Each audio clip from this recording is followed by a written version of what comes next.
Once you pull out flat batteries from your appliances, they have no further use. Every year, billions of batteries are thrown away, ending up in landfills. There, the heavy metals and other toxins leak into the soil and water, causing damage to the environment. Recognizing the danger, what's to be done? There are major challenges when trying to address battery disposal. For one, they are very small and not easily separated from other wastes. In Belgium, for example, back in the 1990s, only a small number of batteries were collected. Luckily, as part of a political deal with the Green Party, in July 1993, the government of Belgium decided to address this issue and reduce the impact of batteries on the environment by introducing a tax. This tax would amount to 20 Belgian francs per battery sold, or 50 euro cents equivalent, representing a 20 to 30% hike of the sales price. The tax on Belgian batteries was intended to reduce pollution, discourage the use of batteries, and incentivize consumers to choose environmental alternatives, for example using a bicycle dynamo instead of battery-powered lights. There was a problem, however.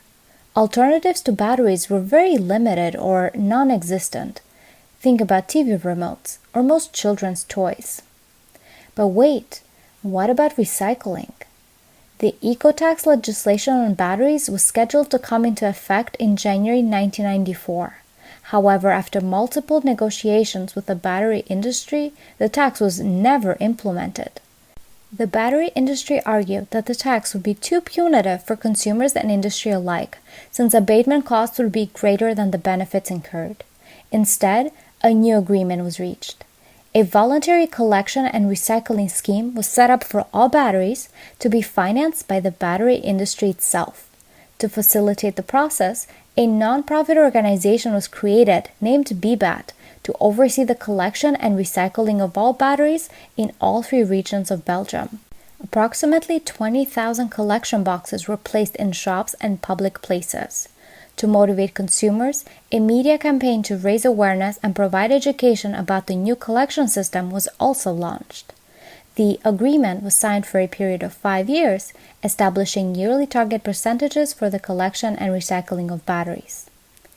So, was the agreement effective? Based on the original objective to address the environmental damage of batteries, the agreement proved more effective than the original tax instrument.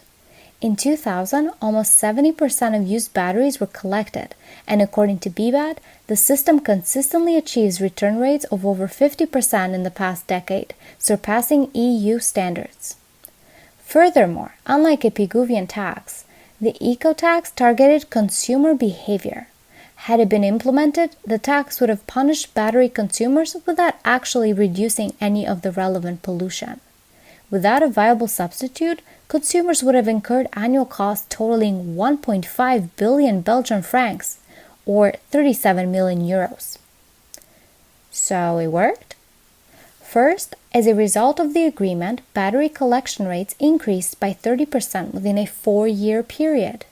Second, while the financing of the scheme was paid by the battery industry and then passed on to the consumers, it proved more economical. Compared to the eco-tax, the hike was only 4 to 5 Belgian francs. Last, the agreement was successful because it was initiated and led by the battery industry itself, who were invested in accelerating the negotiations and cooperating with the government. But what didn't work? A major challenge for the agreement was that recycling costs got progressively more expensive as more advanced technologies were required to achieve further abatement. Furthermore, the abatement costs were disproportionately distributed, with smaller firms paying higher costs in comparison to more established firms. Finally, the agreement was designed to address the issue of battery pollution without considering the environmental impact of the production of batteries. The instrument did not incentivize the industry to move away from traditional battery production. For this reason, the industry would continue to extract minerals and manufacture batteries, which is still very damaging for the environment.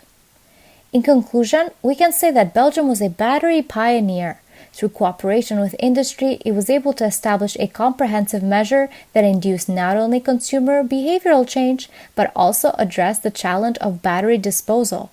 As a result of its initiative, the country has achieved impressive results, collecting over 3,000 tons of used batteries in 2020 alone and annually surpassing European standards.